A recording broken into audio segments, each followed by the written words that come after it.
So you might be wondering, right, what's this got to do with me? Why should I fucking care? Other sidebar, uh, I curse a fair bit.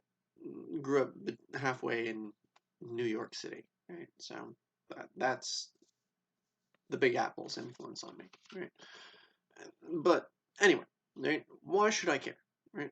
What does this have to do with me? What concern is philosophy or ethics got for me, right?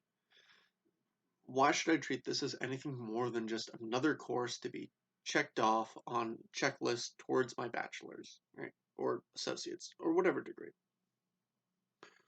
Well, you should care because of what philosophy is. Right? Philosophy is what you do when you live critically.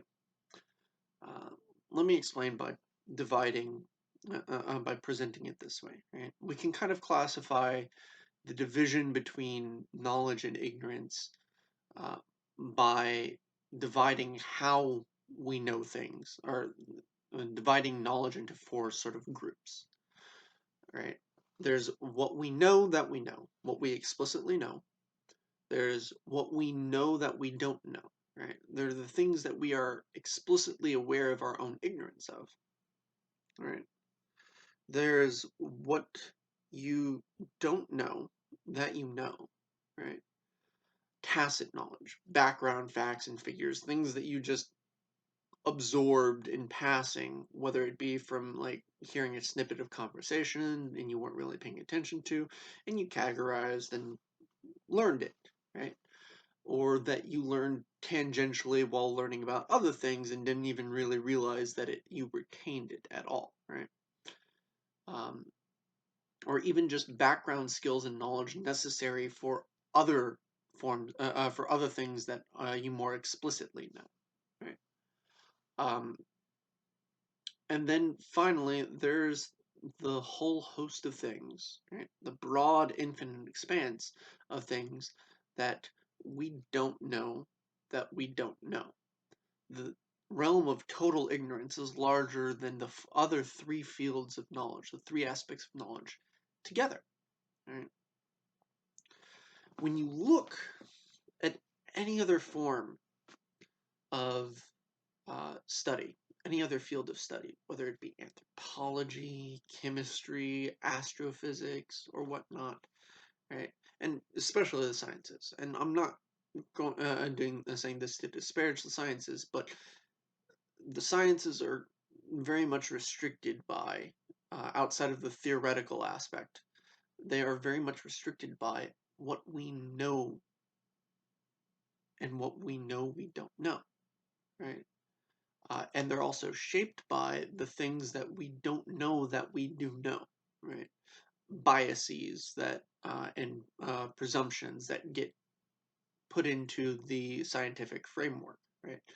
And the worldviews that develop as a result, right? And this even extends to history, right? How much about the various major historical figures and historical events are shaped by the lack of knowledge that we have, right? So in major ways, right, most, if not all disciplines, including philosophy, can only really deal with the former two, right? With what we know that we know and what we know that we don't know. But philosophy's very nature is to try and push those boundaries, to try and look and see, are there things that we do know that we don't know that we know? And what are the things at that absolute limit of thought and imagination that might actually come to bear, that might actually be relevant to the world, right? What are the things that we're ignorant of that are in fact so very important to life, right? And so philosophy, where the other disciplines, science, history, anthropology, and art and whatnot, push the boundaries based off of what what we do have knowledge of and what we know our own ignorance to be. Philosophy concerns itself with, uh, and the other ones are also shaped by, what we don't know that we know and what we don't know that we don't know, right? But they're just that, they're only shaped by it. Philosophy concerns itself explicitly with all these realms to the best of its ability, right? Because if you don't know what you don't know, it makes it kind of hard to pose questions about it. And this is what's done in metaphysics, in epistemology, in ethics, especially, right? Is trying to absolve ourselves of this ignorance, right, through critical examination and critical living.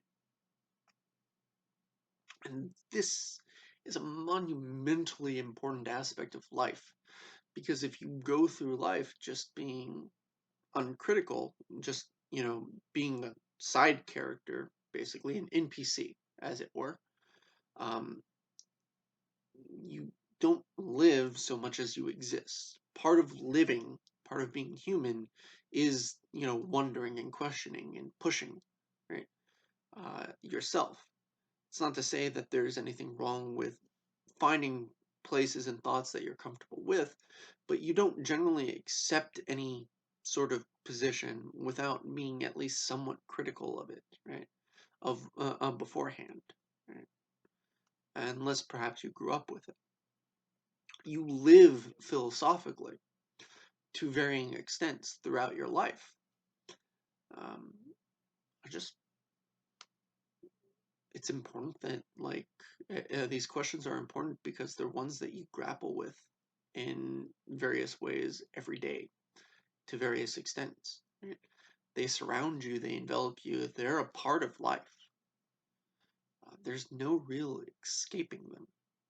There's only being aware of them and their influence and impact, or remaining ignorant of them.